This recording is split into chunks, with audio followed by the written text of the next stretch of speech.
Hey everybody, Mountain Grandma here. Today I'm going to share with you a recipe for this amazing, yummy peach cobbler that you're seeing here. This is made in a crock pot. It's super easy. And this is for the Crocktober 2025 collaboration hosted by Jeni at Jeni's Scratch-Made Kitchen. I'll be sharing more information, so stay tuned. All right, in this bowl, I've got 4 cups of frozen peaches. And they're still a little icy, but that's okay. I'm going to go ahead and mix into this 1 cup of sugar, 3 teaspoons of cinnamon, and I've got a ½ teaspoon of nutmeg here. All right, I'll get this mixed up and be back with you. Correction, I meant 8 cups of peaches. I'll have the recipe down in the description box down below. Also the playlist, so you can check out all the other crockpot recipes being shared as part of this collaboration.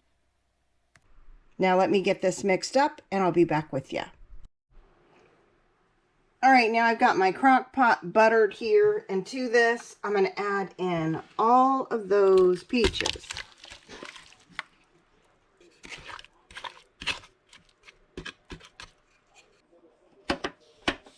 I'm going to get that set on high and get the topping ready. All right, for the topping, I've got a cup of flour, 6 tablespoons of butter, and I'm going to add in a ½ teaspoon of cinnamon. All right, I'm going to get all this mixed up and I'll be back with you. I almost forgot, you also need a tablespoon of sugar. So I'm going to mix that in here too. Okay, now while I mix this up, I need to give you some information about the Crocktober 25 collaboration. Again, this is hosted by Jeni at Jeni's Scratch-Made Kitchen. I'll have a link to her channel down in my description box, and I'm also going to have the calendar. Every day of the month, there's another content creator that is sharing an amazing crock pot recipe for you to add to your recipe collection. And there's going to be a giveaway. The giveaway is scheduled for November 2nd at 3 p.m. Mountain Time. So make sure you make it there so that you can be included in the giveaway and all the great prizes that are not only being donated by Jeni, but other content creators. Alrighty, let's get back to the video.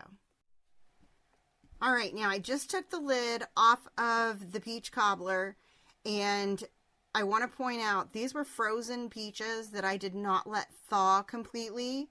And according to the directions, your frozen peaches, you were supposed to thaw them and then drain them. And I did not do that. So as you can see, I got a lot of moisture in this pot.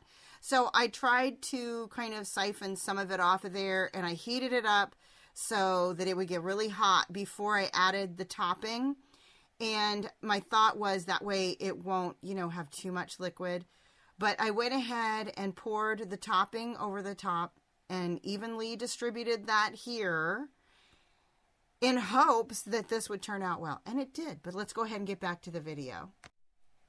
Alrighty, so now that I've got all of the topping on there, I put the lid back on there. Remember, it's already on high. And I set the timer for 2 hours. Do you see that? I pulled the lid up, the liquid drips in. Don't do that.